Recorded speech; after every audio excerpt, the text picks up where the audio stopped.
في ست عجوزة وكان في خادم في الكنيسة كل يوم يروح ياخد الست دي ويوديها القداس، وعمرها ما اتأخرت عن الكنيسة ولا القداس يوم واحد، كل يوم بتروح الكنيسة والقداس. وحصل ان في يوم من الايام ان الخادم ده راح للست العجوزة وقال لها: سامحيني يا امي، انا حصلت معايا ظروف خلتني لازم اسافر برا البلد ومش هقدر اجيلك مرة تانية. فالست قالت له: طيب يا ابني، ومين اللي هيوديني الكنيسة بعد كده؟ قال لها: انا مش عارف، لكن ربنا هيدبرها وهتروح الكنيسة. فالست قالت له: انا معرفش حد غيرك. فقال لها: انا ظروفي بتمنعني غصب عني، صدقيني. فقالت له: طب الحل ايه؟ مين هيوصلني للكنيسة؟ وفضلت تحاول مع الخادم كتير جدا، وفي الاخر قال لها: طب قوليلي، هو مين شفيعك من القديسين يا امي؟ قالت له: العذراء والبابا كرولوس وماري جرجس والانبا موسى. قال لها: بس انت هتقوليلي كل القديسين اللي في السماء؟ طب انا هقولك على حاجة حلوة، انت هتقفي على ناصية الشارع وتقولي: يا ماري جرجس يا انبا موسى ابعتلي تاكسي. وجي تاني يوم بعد ما سابها الخادم ده وسافر، خرجت الست دي ووقفت على اول الشارع وقالت زي ما الخادم قال لها. راحت قالت: يا ماري جرجس يا انبا موسى ابعتلي تاكسي. ومفيش دقيقة وراح وقف تاكسي وقال لها: اتفضلي يا حاج، على فين رايحة؟ فقالت له: على كنيسة ابو سيفين. وهي دي الكنيسة اللي كانت الست دايما بتصلي فيها كل يوم القداس. وفي تالت يوم راحت الست دي برضو على اول الشارع ووقفت وقالت: يا ماري جرجس يا انبا موسى ابعتلي تاكسي. وبرضو ما عداش دقيقة وجي تاكسي وقف قدامها وقال لها: على فين يا ست؟ وقالت له: على الكنيسة، ووصلها. وهكذا كل الايام. لكن جه في يوم من الايام وقفت الست على اول الشارع وما لقيتش ولا تاكسي ولا اي مواصلة توديها الكنيسة، وهي عمالة تقول: يا ماري جرجس يا انبا موسى يا ماري جرجس يا انبا موسى، ومفيش برضو ولا مواصلة ولا تاكسي. فراحت زعقت وعلت صوتها في الشارع وقالت: يا ماري جرجس يا انبا موسى، انا عايزة اروح الكنيسة، انا كده هتأخر على القداس.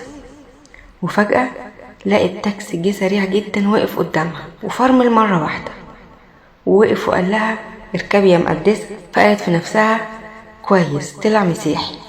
ومشي بيها. فقالت له: وديني الكنيسة. قال لها: كنيسة ابو سيفين؟ قالت له: الله ينور عليك يا ابني، ايوه. فقال لها: ما تخافيش، هتوصلي قبل القداس، انت طلبتي ماري جرجس وهو جالك يوصلك. قالت له: انت مين؟ قال لها: ماري جرجس. الست دي قالت: الاستاذ جرجس. راح رد عليها سواق التاكسي وقال لها: انا ماري جرجس.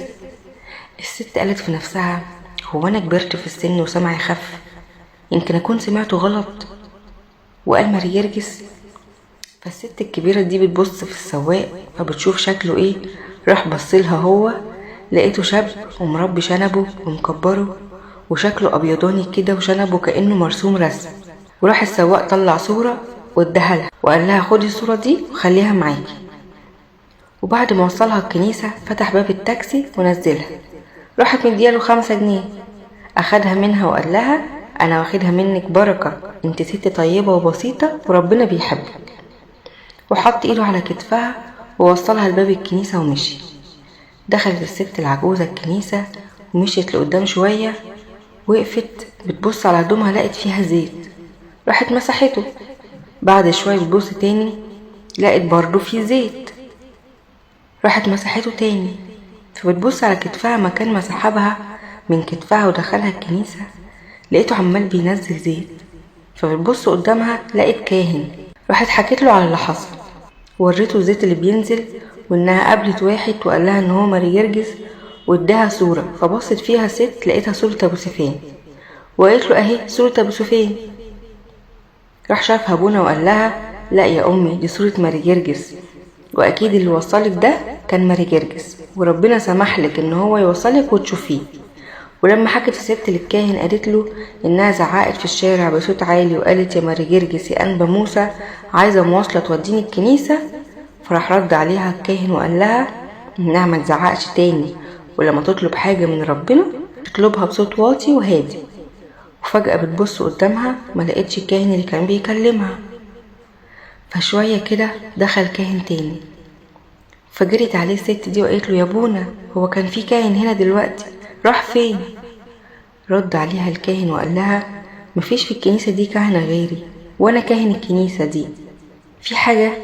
وبص ابونا كده على كتف الست، لقاه بينزل زيت، فقال لها: ايه ده؟ راحت الست حكت له على كل اللي حصل معاها. راح الكاهن قال لها: هو الكاهن اللي شفتيه يا امي كان اسمر؟ قالت له: ايوه. قال لها: يا امي، الكاهن ده هو الانبا موسى الاسود، وربنا سمح لك انك تشوفي الانبا موسى وينصحك، وربنا بعتلك ماري جرجس عشان يوصلك. شكرت ربنا جدا. واللي حصل ده بيعلمنا انه البساطة هي اللي هتوصلنا للملكوت، ومفيش حاجة بعيدة ولا مستحيلة على ربنا، والغير مستطاع عند الناس مستطاع عند الله. بركة ماري جرجس والأنبا موسى تكون مع جميعنا، آمين.